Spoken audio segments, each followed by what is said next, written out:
Nossa Salvador Yahushua, seja com os irmãos na mais recente. Amém. Agradecendo ao Eterno por esta oportunidade desse sétimo dia, estamos aqui junto com os irmãos, né, para adorar nosso Eterno Criador. Confesso, irmão, que quem não veio hoje perdeu. Que reunião maravilhosa. Como é bom se sentir a perto do Eterno. O irmão levou, dirigiu até aqui maravilhosamente. Sentiu realmente que o Eterno fez presente, né? Tudo foi falado, os hinos foram cantados, uma forma tão gostosa que, se nós parássemos aqui, estava feliz. Sai daqui feliz hoje também.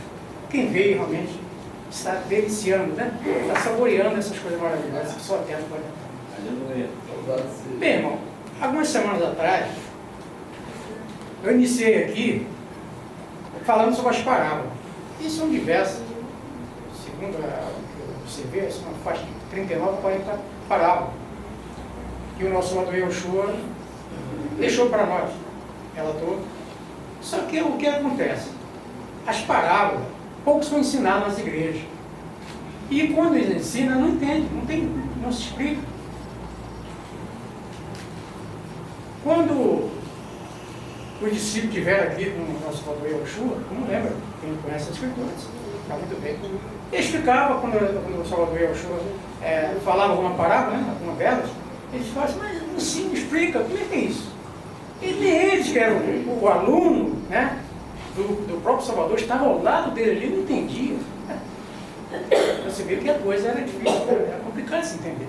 Mas por que Iraí, então, não entendia ainda? Porque então ele não era derramado do Akadosh, ele não tinha o entendimento do Eterno, aí não tinha entrado nele, porque só entende essas coisas, só entende profecia, só entende essas simbologias da Escritura, quem tem o Akadosh. Quem não tem, como o irmão que falou anteriormente aqui, é um natural comum, vai ler a Escritura, mas vai entender o quê? Literalmente. E nós sabemos que a Escritura, se não fosse falar uma porcentagem, eu falo muito em número, os irmãos até questionam, mas se fosse fazer uma porcentagem aqui, isso é ideia mínima, não é que está, vamos dizer assim, que 80% da Escritura ela é simbólica, ela se lê, mas não entende. Tem que ter o discernimento do Espírito para entender. Porque ela foi escrita literalmente. Verdade? Foi literalmente, tudo está escrito aqui é literal. Alguém vai numa gráfica, né, chega lá e manda fazer, eu trouxe aqui escrito, um papel, né, e a gráfica vai imprime aquilo ali. Uma forma literal. Agora, na hora de se ler, tem que se entender com entendimento científico. Se não tiver o Akadosh, não vai entender. Essa é a realidade. Por que o mundo religioso aí, essa grande confusão?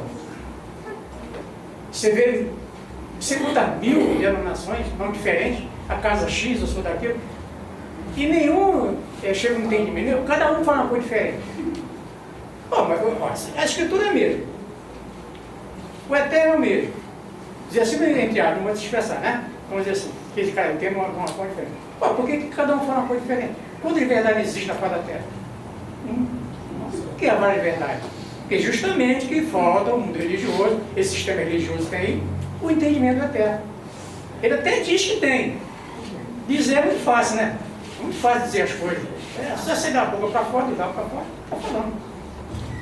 Quando falam assim, eu amo minha namorada, né? Muita gente boca para fora, ou minha esposa, ou muita gente boca para fora. Então tem que falar e ter você para provar. Então, nas últimas parábolas que nós tivemos aqui, nós falamos foi o tesouro escondido.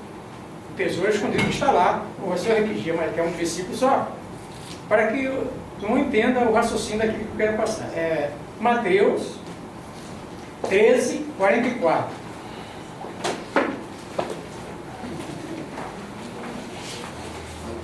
13:44. Só ver se um verso, depois nós vamos ler vários versos. Mas no momento só esse que fala desse assunto. 13:44.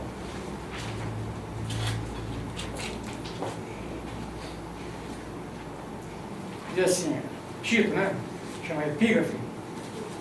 As parábolas do tesouro escondido, da pedra e da rede. Vê que são 3 parábolas. 3. Do reino escondido, da pérola e da rede. 44 diz assim: também no reino do céu é semelhante a um tesouro escondido no campo, que o homem achou e escondeu. E pelo gozo dele vai e vende tudo. Beleza, sentar. Falei mais coisas, mas vamos sentar aqui. O que acontece? O que é parábola? Primeiro, para a gente falar de alguma algo, eu tenho que explicar o que é. Não vamos explicar. Parábola é alegoria, comparações, metáfora. O que vem a ser isso? Você quer mostrar uma história, uma verdade, mas conta uma alegoria. Daquela alegoria que você fala, que você conta, chega à conclusão daquilo que você quer passar. É isso que o Salvador fazia. Ele falava de coisas, uma história, contava uma história, para relatar uma verdade. Então, por exemplo, quando diz aqui que ele, voltando no texto aqui, o rei do céu é semelhante a o rei do céu é semelhante a um tesouro escondido no campo, que o homem achou e escondeu. Agora eu pergunto, houve esse tesouro? Houve esse? Não, nada disso há. Isso aqui, entende? Isso aqui, tudo aqui é metáfora, tudo aqui é alegoria. Não houve, que todo mundo lê, não houve nada disso. Mas ele queria mostrar, nessa parábola, ele queria mostrar que, quando a pessoa acha, quem é nosso tesouro? Quando nós achamos ele, o que nós fazemos? Deixamos tudo. O que nós entendemos, religião, o passado, toda aquela nossa vida, né, que nós fazíamos antes, deixamos. Por quê? Porque o nosso tesouro é importante. Achamos o tesouro que nós precisávamos. O tesouro que nós precisávamos e Yeshua. Achando ele, agora nem tudo que eu tenho, nada para trás não importa. Somente no ciclo espiritual, no ciclo religioso. Então, achando o tesouro, você esquece. Então é isso que ele queria passar. Não é que o homem achou um tesouro, comprou o campo, não existe nada disso. Entende? Isso é alegoria. Mas o que ele queria passar nessa mensagem é isso. Que você, quando acha o seu tesouro, vamos botar o literal, como se achasse realmente. Você, por exemplo, comprasse um sítio. Comprasse um sítio. Vou dar só um exemplo para você entender melhor. Aí descobrindo lá que está saindo petróleo. Petróleo é ouro, né? É o que se fala. O que você vai fazer? Eu quero sair mais daqui lá na cidade. Eu vou vender tudo lá que eu tenho, eu vou morar aqui nesse tipo, porque aqui então vai sair o dinheiro, o dinheiro aqui, o ouro. Entende? Quer dizer, mas na realidade, no sentido espiritual, é que quando você acha o verdadeiro salvador da sua vida, você esquece tudo. A mensagem é essa. Não existia aqui um campo, realmente não existe campo. Não existe campo. Na vida, vou dizer, no real não existe. Mas ele contou esse fato para mostrar esse lado. Bom, agora vamos... 44, né? Irmão crente. Oi. É o apóstolo Saulo, quando ele entendeu isso que nós entendemos hoje, ele disse que para ele foi um ganho muito grande. Está escrito em Filipenses 3, 7, 8 e 9. Lá em Filipenses 3, 7, 8, ele mostra isso. Foi um grande ganho que ele teve agora na pessoa do Mashiach. Porque toda a riqueza que ele viu, que ele passou a ver, enxergar, agora estava depositado no Mashiach, agora no conhecimento que ele tinha recebido. Coisa que outrora, ele falou que aquilo tudo que ele tinha foi como esterco. Só para... Não, bem lembrado, bem lembrado, é verdadeiro, exatamente. Então, às vezes, por exemplo, eu fiquei 28 anos no Gonçaga, uma organização aí, da Igreja Batista, para falar mais uma vez, e eu achava que entendia de tudo, eu achava que eu entendia muita coisa, realmente, pelo misericórdia do Eterno, eu entendia algumas coisas assim, porque eu sempre fui interessado, sempre li bastante. Mas quando eu conheci o Yeshua, aí eu percebi, bom, agora verdadeiramente eu entendo. Porque antes eu ficava hora mais hora, eu chorava, eu ficava noite de sono, querendo entender aquelas coisas, mas eu não conseguia entender. Por que não entendia? Porque não tinha entendimento do Eterno. Eu não tinha um rocador na minha vida. Eu dizia que tinha, como todo religioso, que isso tem. Dizer é fácil. Qualquer um pode ter isso, agora tem que provar que tem. Então, quando eu conheci o nome, a Bíblia disse assim, não, mas a pessoa só fala do nome. Não tem nada a ver. Acho que eles falam? Não tem nada a ver o nome. Entende? Se você não tiver um nome, não tem essas coisas, não. Os mistérios da Escritura não vai ser revelado, não. Só é revelado por Ele. Só Ele que nos dá. Não é a minha inteligência, a nossa inteligência, não é a minha cultura, não. É Ele que dá. Ele que dá. É só Ele que tem. O que nós temos que fazer é simplesmente buscar. Dando continuidade no 45, 46, as três parábolas, né? A parábola da pérola e da rede. É semelhante, quer dizer, a minha mensagem, assim, o 45. Outra assim, o rei do céu é semelhante ao homem negociante que busca boas pérolas. Encontrando uma pérola de grande valor, foi, vendeu tudo que tinha e a comprou. Veja bem que é o mesmo entendimento da coisa. Ele achou a pérola, qual era a pérola aqui? É o mesmo tesouro escondido. Ele foi, acho que não, eu quero isso aqui, importante para mim isso aqui. O 47, né? Igualmente o rei do céu é semelhante a uma rede lançada no mar, é a terceira parábola, e que apanha boa quantidade de peixe, e estando cheia, puxa para fora, por fora da praia, e assentando-se, apanha para os cestos, os bons, e o ruim, porém, é lançado fora. Você vê que acontece na vida inteira, acontece isso. Quem já foi ver para alguma vez, vê os pescadores, os peixes pequenos, eles dão fogo na beira da praia. Realmente, aqui não tem valor, ele faz muito isso. Ele chega na beira da praia, aquele peixão grande, eles vendem, aqueles pequenininhos, alguém fica lá, já até tem esse conhecimento, ele lá, eles distribuem. O que isso tem? Já sabe disso que eu falo, Então, com isso, nós vemos que nós, ao trabalhar no reino do céu também, nós vamos trazer para junto de nós toda a qualidade de peixe. Né? Exatamente, eu ia chegar lá. Então, muito bem, tem que ajudar, isso mesmo, isso é lógico. O que acontece? Como o irmão já falou recentemente, por exemplo, quando a pessoa, a criança está falando do negócio de nascimento, né? Que gera, né? Mas não tem vida. Por que não tem vida? Porque a vida está em Yahushua, nascer da água e do Espírito, que ele falou para Nicodemo. O que é nascer da água? Palavra. O que é nascer do Espírito? O entendimento. Então é possível que aqui no meio, no nosso meio, pode ser ateu, não sei. A justiça começa por casa. Quem frequenta aqui, está aqui todo sétimo dia religiosamente, e no entanto não está salvo. Né? Vai ficar para trás, porque existe uma peneira. Existe uma peneira. Pode falar? Bom, Cleber, eu estava na semana lendo um texto aí, e se eu começar a falar sobre isso, eu lembrei desse texto, que a palavra veio para os primeiros, então os primeiros eles encontravam a palavra muito bem selecionada. Hoje a palavra está mais misturada, é igual o que está acontecendo aí lá no Tocantins, e descobriram um local lá que o ouro era encontrado na flor da terra. Então os primeiros a chegar se enriqueceram rápido. Agora, para encontrar isso, eles estão furando 50 metros de profundidade, não está encontrando. Então a palavra desse mesmo jeito. Os primeiros habitantes do planeta tinha a palavra, quem tinha na mão ali. Então hoje está tão misturado, está sendo difícil para muitos encontrar a preciosidade da palavra. Isso se chama uma parábola. Isso se chama, como falou, uma alegoria. Que está mostrando um fato, ela está numa metáfora, para mostrar uma realidade. E, bem colocado. Bem colocado, muito bem colocado, exatamente isso. Não, por isso que aqui fala que o tesouro está escondido, ele não está exposto. Porque essa que é a questão, que a pessoa quer chegar e ver de cara isso. Aí vai chegar, vai ler aqui, aqui está Jesus. Pois e agora? Vai estar exposto, esse tesouro ele está oculto. Escondido. Então, além de você ter o campo, você tem que procurar nele para achar.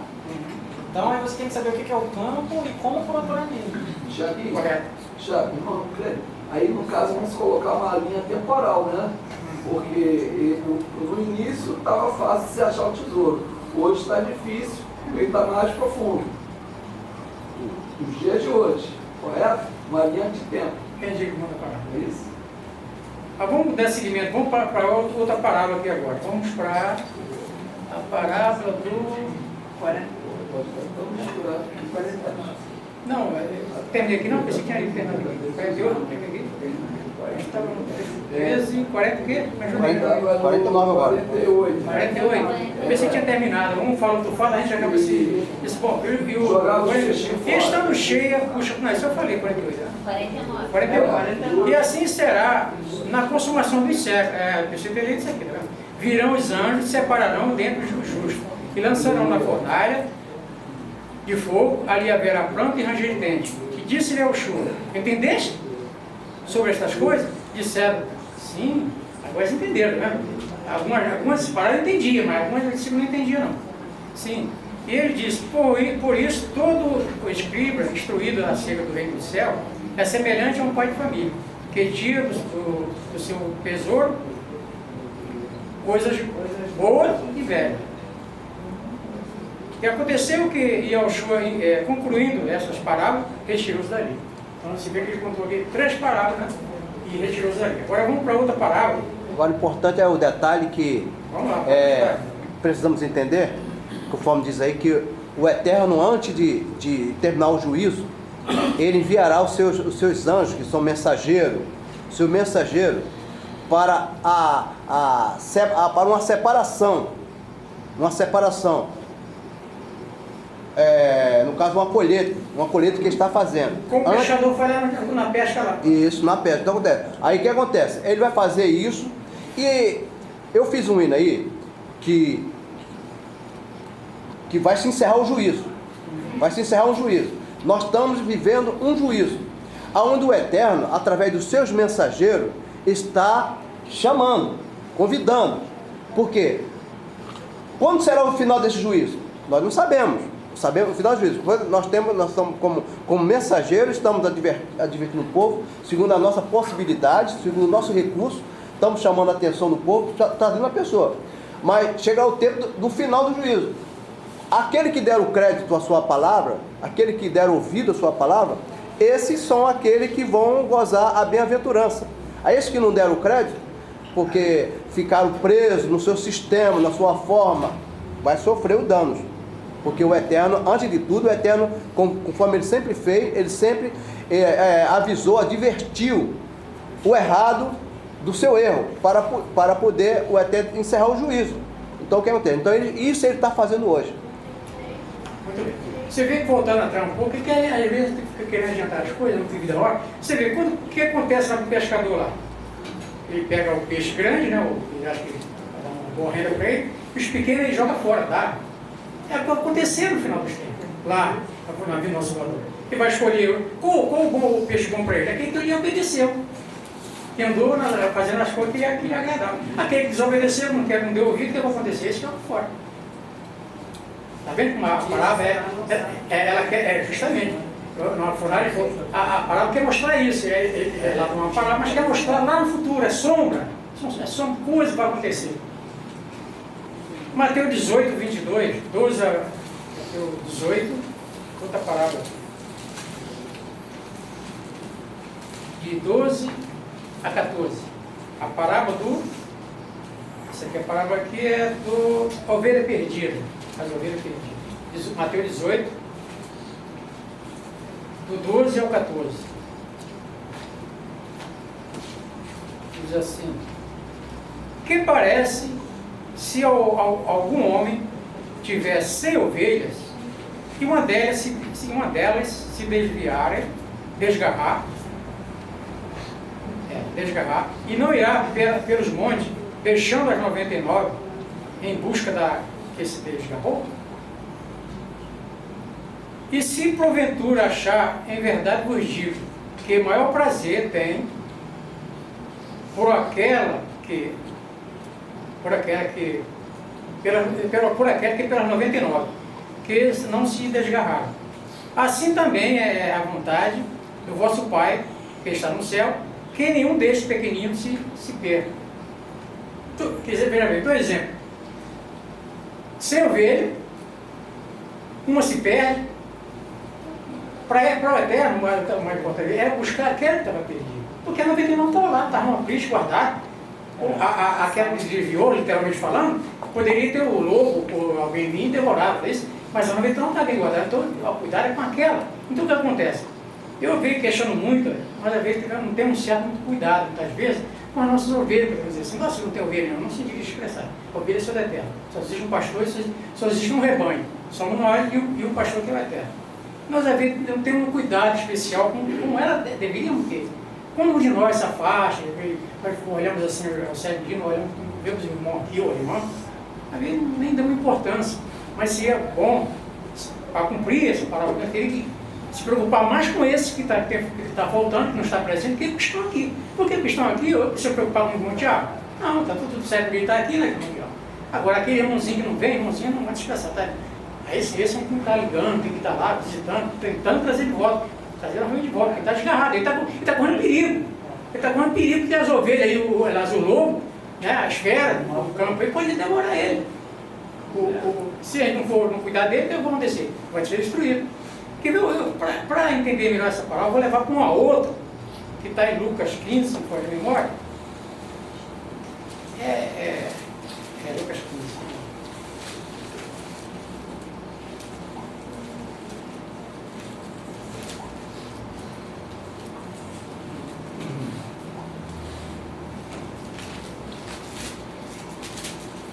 Lucas 15.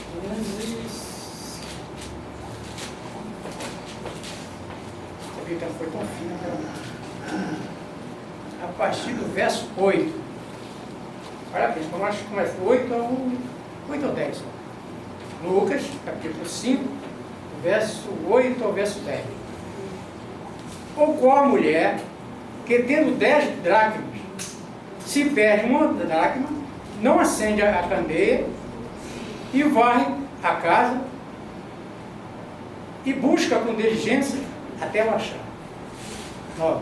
E achando-o, convoca as amigas, vizinhos, dizendo: alegrai-vos comigo, porque já achei a dracma perdida. Assim vos digo que há alegria diante dos anjos de Iaú por um pecador que se arrepende. Veja bem, você começa aqui o relato, mas uma parábola, mas uma alegoria, mas uma metáfora, que aquela mulher perdeu uma dracma, ou seja, uma moeda. Não é aquela moeda.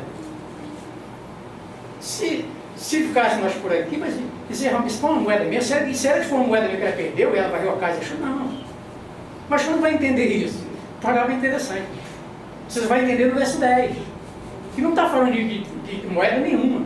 Está relatando, está falando uma alegoria, uma metáfora, usando aquilo como fosse uma moeda, a dracma era uma moeda antiga, e diz que a mulher perdeu e varreu a casa, e achando, convidou as amigas e tal. O que a mulher improvisativa? A adoração. Então já vimos aqui que não é mulher, literal. O visitante também tem direito de perguntar? Tem? Ah, tá bom. Então eu estou aqui com a dúvida, porque eu estou aqui com o livrinho dos judeus messiânicos. Isso. E esse livrinho aqui está dizendo que o nome, que é o tesouro que eu estou procurando, está dizendo que é Ieushua. Não está dizendo que é Iaúshua. Isso. Aí eu quero saber se é o que o judeu está falando aqui ou se é o que o senhor está falando ali. Só que é outra questão isso aí. Isso aí é outra questão, fora fora do contexto. Fora do contexto. Eu estou procurando um tesouro. Então essa pergunta é depois, quando acabar. Depois da reunião, nós sentamos aí e ficamos até a noite, se for preciso. A pergunta dentro do ensinamento que está sendo aplicado. Mas está fora do contexto, tá bom? Tá legal, tá falando. Obrigado pela compreensão. Então, analisando aqui, está falando que é uma mulher. Literalmente está falando uma mulher. Isso é uma metáfora, uma alegoria. Mas na realidade aqui não é uma mulher. Na realidade o que aconteceu é o seguinte: é que tem a mulher, a casa de oração. Quem é a mulher do Eterno? Somos nós somos a esposa. E é o show que nós acabamos de ler, cantar um hino aí, que é o esposo e é o show. Nós somos que é noiva, ou seja, a mulher, apesar de ser mulher. Então, a casa de oração, quando perde alguém, ou seja, quando alguém sai, se afasta, que fala barreira, no sentido é o quê? É buscar, lutar para aquela pessoa. Para quem está fora, entende? Procurar, né? Procurar. Quando eu volto, porque alegria, irmão Antônio, irmão José, que alegria você estar de volta conosco, né? Abraçando o irmão, não é verdade isso? É verdade. Foi o que aconteceu ali. Ela chamou os amigos, os vizinhos, fez uma festa, no sentido de dizer, literalmente falando, mas não é, naturalmente é isso. E quando nós vamos afastar, que nós trazemos ele de volta para cá, para a nossa busca de ir atrás dele, conversando com ele voltar para aqui, nós ficamos alegres e convidamos para lá. Então no verso, por que não entendemos? No verso 10 conclui, fecha. O que diz no verso 10? Você vê que não tem nada de mulher, não vai ter nada aqui, Drácula, negócio de moeda, está falando assim, quando se é espiritual, no verso diz assim, ó, pede. Cadê? Assim vos digo, olha bem, assim vos digo que há alegria diante dos anjos de Jaú por um pecador que se arrepende.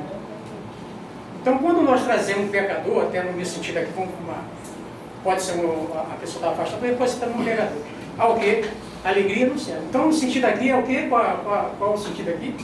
É que nós, quando conseguimos trazer uma pessoa para cá, pode ter nem alguém que está afastado, há alegria no céu. O Eterno fica alegre, fica satisfeito. Tanto nós ficamos alegres quando trazemos um irmão ou outra pessoa, até mesmo que seja do nosso meio. A pessoa tem um ateu, uma besta, seja quem for, quando nós conseguimos trazer para o nosso meio, nós ficamos alegres, fizemos até festa, nos deixou. Então também o Criador se alegra também. Entende? Então veja bem como são as coisas. Você não ouve isso por aí não. Esse entendimento, você não vê essas coisas não. Se vem ler que era uma mulher mesmo, que era uma moeda, que a mulher pegou a vassoura e varreu mesmo. Não, nada disso. Tudo isso aqui é literal, mas tem que levar para o lado espiritual. Está entendendo? Então o lado espiritual é esse. Se você não tiver o entendimento do Eterno, vai ser ler isso aqui, como está escrito aqui. Quer dizer, uma mulher achou, perdeu uma moeda e varreu a casa e achou. Ué, mas o que está falando do lado do céu? O que tem a ver a mulher varreu a casa, achar uma moeda e o que tem a ver a festa lá no céu? Não tem a ver com isso. Não está entendendo? Não teria sentido, né? O sentido é que as coisas aqui é espiritual. A coisa aqui é porque quando alguém monta fora e nós saímos de volta, nós temos uma alegria de viver no nosso meio, ou então qualquer pessoa, seja do mundo aí, seja também no nosso meio, seja um beiro, seja o que for, seja nada na vida, um ateu na vida, quando nós trouxemos para cá, então vamos alegrar, ele está conosco, no meu Eterno, diz que lá a festa no céu. Como o pecador se arrepende. Irmão Grêmio, eu creio que é também um tipo de parábola que eu vou falar. Quando nós estamos cheios de entendimento, de conhecimento, nós não temos o que perguntar, não é verdade? Ficamos em silêncio. Né? Um carro de boi, quando ele está cheio, ele não range. Mas quando ele está vazio, ele fica... Não é uma parábola, mas é uma oração. É entendimento. Quando a pessoa está cheia de entendimento, como ela fica? Está cheia, a tendência é que tornar. Né? Quando você está com o corpo tá cheio de água, ele também torna. Quer dizer, ele está cheio, realmente. Não é uma parábola, porque não está na escritura.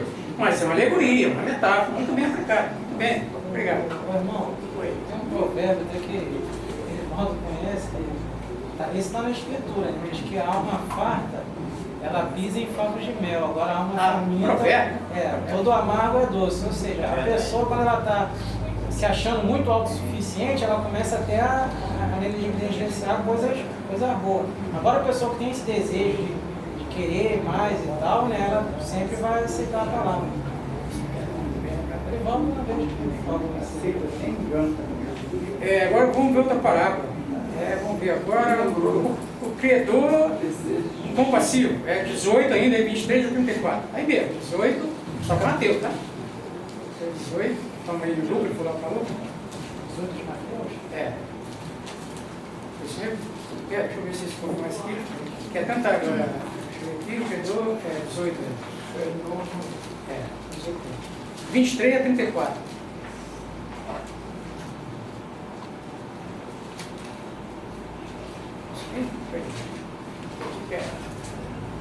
Dificuldade de enxergar, aquele é tão miudinho. Perdoa com vacilo, 18, 23 a 34. Vamos lá.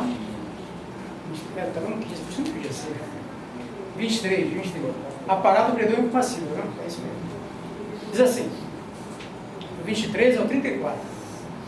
Por isso o rei do céu pode comparar-se a um certo rei que quis fazer contas com seus servos. Para início de conversa. Existiu esse rei? Não existiu esse rei.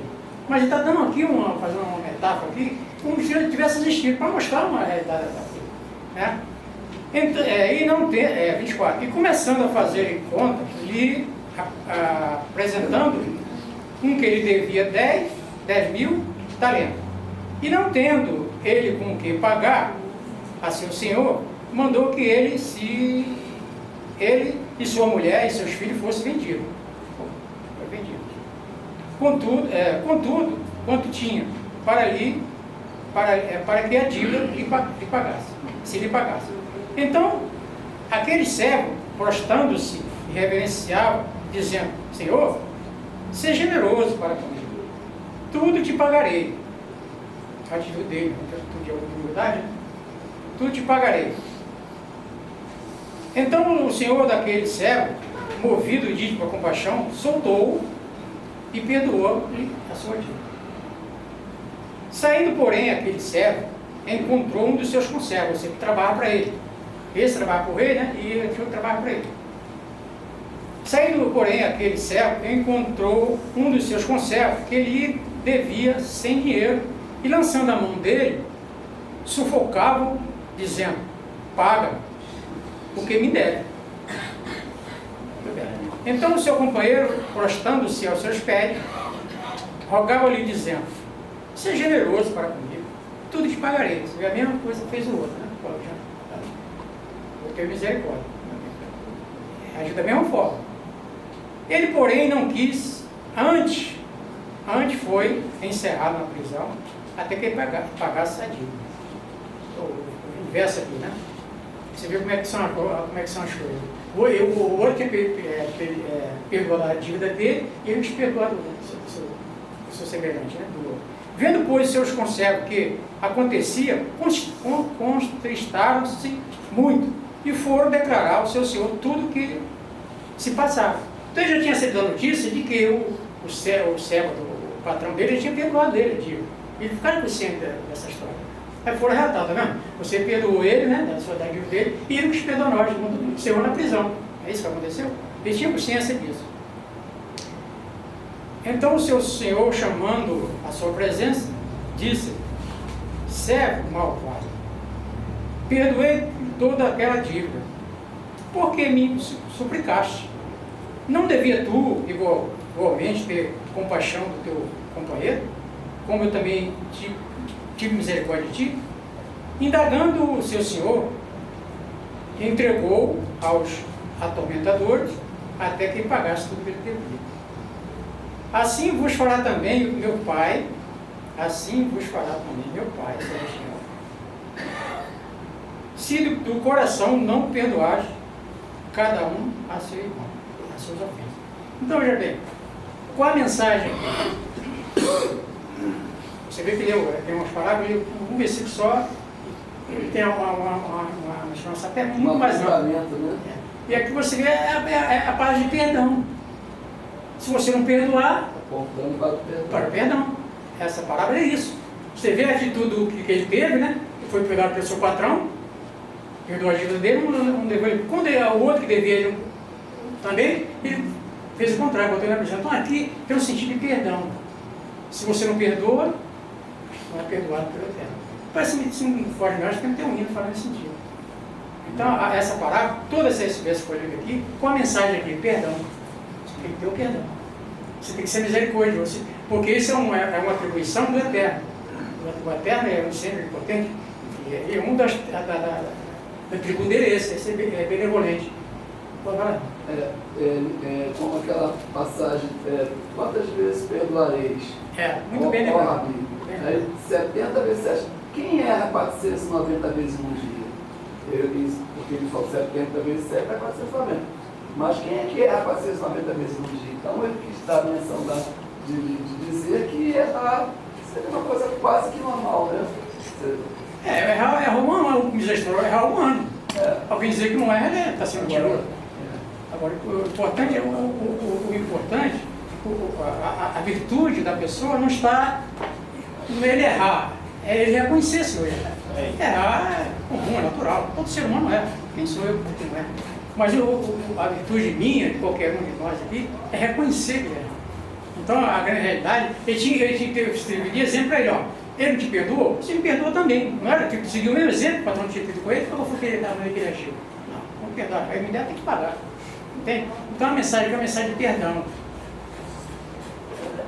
O meu dia que eu queria falar. Mas o que acontece? Se a gente parar para analisar todos os momentos que é falado sobre o perdão, olha, se seu irmão vir até você e pecar contra você 70 vezes, ou 7 vezes, ou 70 vezes 7, e vier até ti e te pedir perdão, você deve perdoar ele. Então, o que o show nos mostra? Nós, quando nós falharmos com nossos irmãos, nós temos que reconhecer que estamos errados e chegar até o irmão e pedir perdão. Assim como Davi. Davi, muitas vezes, ele pecava contra o Eterno e ele se humilhava na presença do Eterno. O pedir perdão é isso aí, não, irmão. Eu errei com você, estou errado, eu vim até você porque eu reconheço o meu erro e estou pedindo perdão. E assim, nós somos segundo o coração do Eterno, como nosso irmão Davi foi. Muito bem colocado. Exatamente o que eu ia falar sobre Davi. Quando alguém lê na Escritura que Davi foi segundo o coração do Eterno, alguém disse, pode. No sentido literalmente, não é impossível alguém ter o coração do Eterno. Não, ser humano algum pode ter o coração do Eterno. Não lembro isso? Está escrito lá.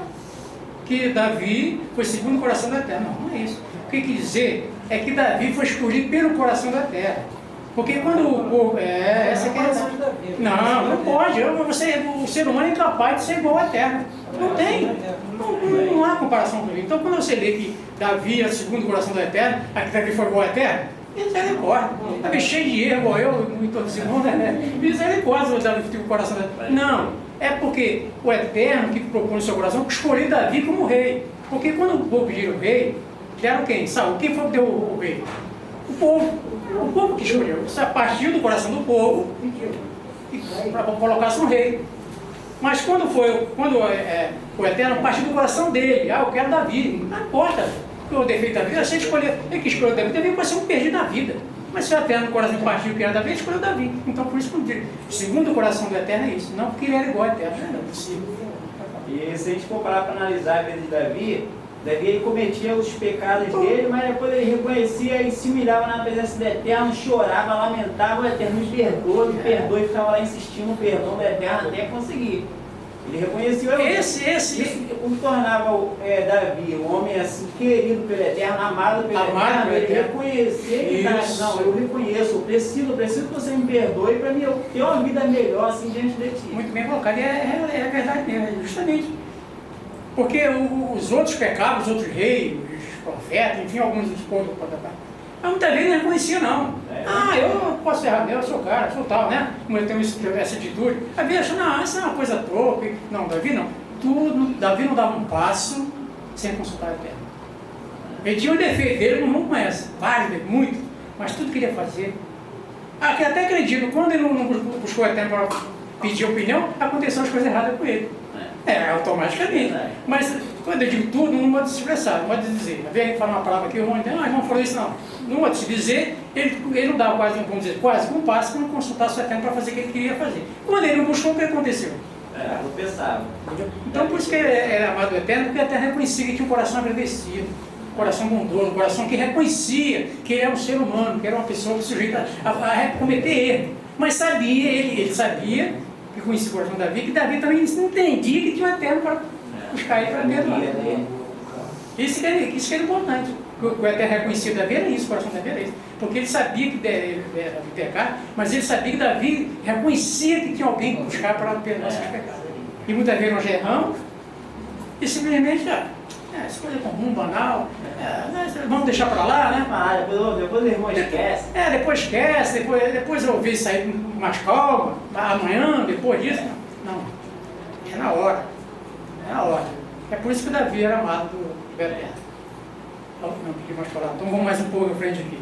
A hora está favorável, vamos dizer a história. Vamos agora para Mateus 21, perdão. Mateus 21, bem próximo aí, né?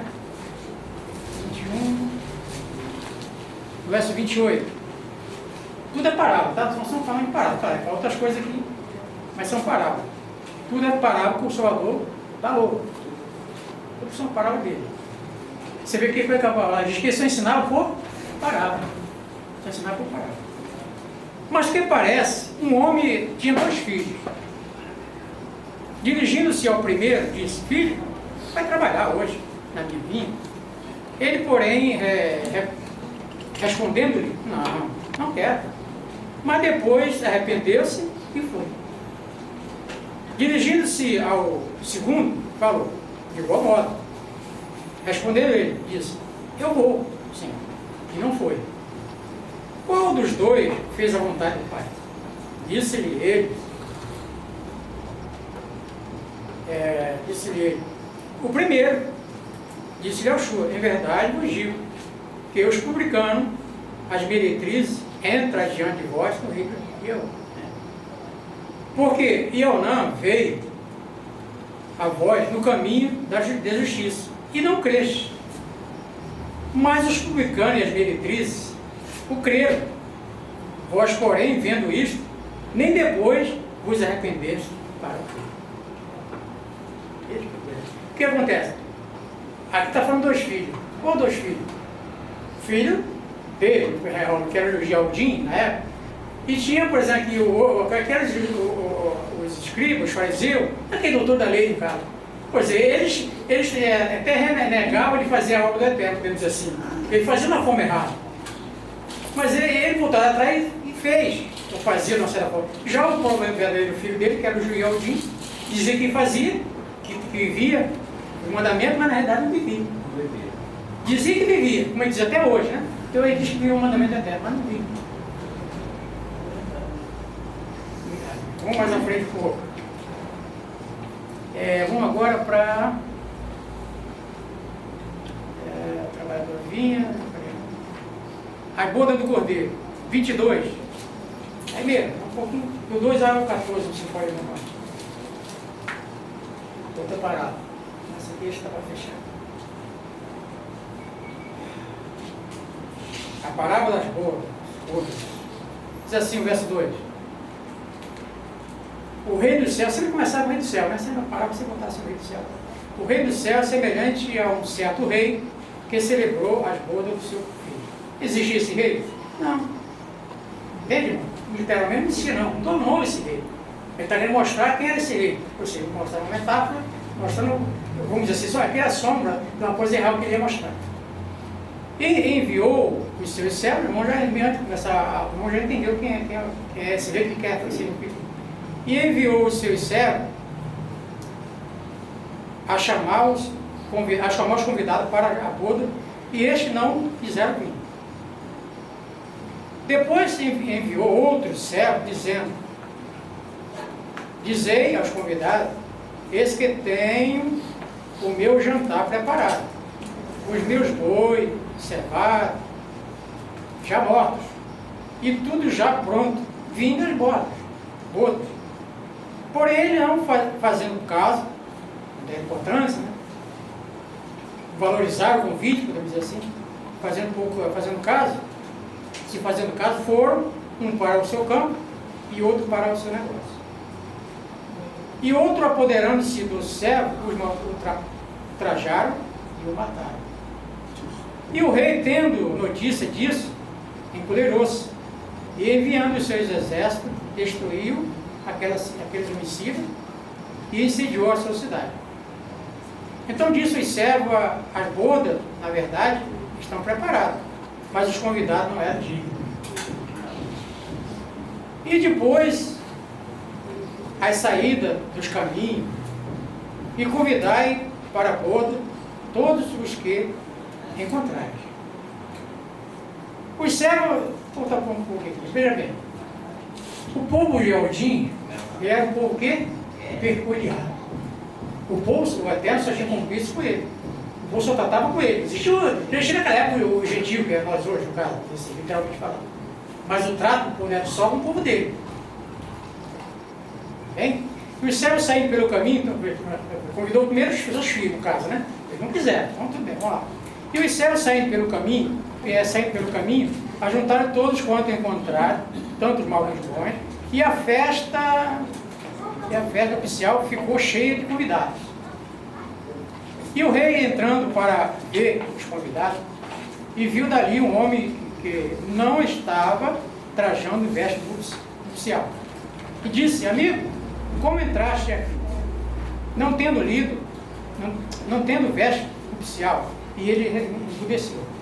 E disse então o rei ao céu: amarrai-o, pôs de pés, as mãos, levai para o lançai nas trevas exteriores. Ali haverá pranto e ranger de dentes, porque muitos são chamados e poucos são escolhidos. Então veja bem. O Eterno fez o convite ao povo dele, que era o gentio, o povo peculiar. Muitos rejeitaram. Ele mandou seus servos aqui, não sabe o que nós estamos falando. Quantos foram mortos pelo povo? Então, sim, aí ele veio para o povo seu. O povo não aceitava. Então ele disse, não, agora assim, ó, o compromisso, a responsabilidade dele era com o seu povo. A rejeição do Geraldinho, o povo eterno, naquela ocasião, fez com que o convite se estendesse a quem? A todos, a nós hoje. Porque se um judeu tivesse aceitado, quem estava pregando as boas novas hoje? Quem estava aí? Era eles. Nós estávamos jogados para o canto do lado e aí. Porque nós éramos considerados o quê? Imundo. Povo ímpio, povo imundo, pelo judeu. Porque era o Eterno só se comunicava com o povo dele. Mas ele, na rejeição, o que aconteceu? Aí a mensagem salvadora, agora é para quem? Para todos. Grego, romano, né? Gentio, judeu, para todos. Deixou de ser uma coisa peculiar, como era antes. Mas quando eles rejeitaram, então assim, vai pelos caminhos balados aí, vai para qualquer lugar por aí, vai para aquele convida. Se ele quiser vir, é que nós fazemos.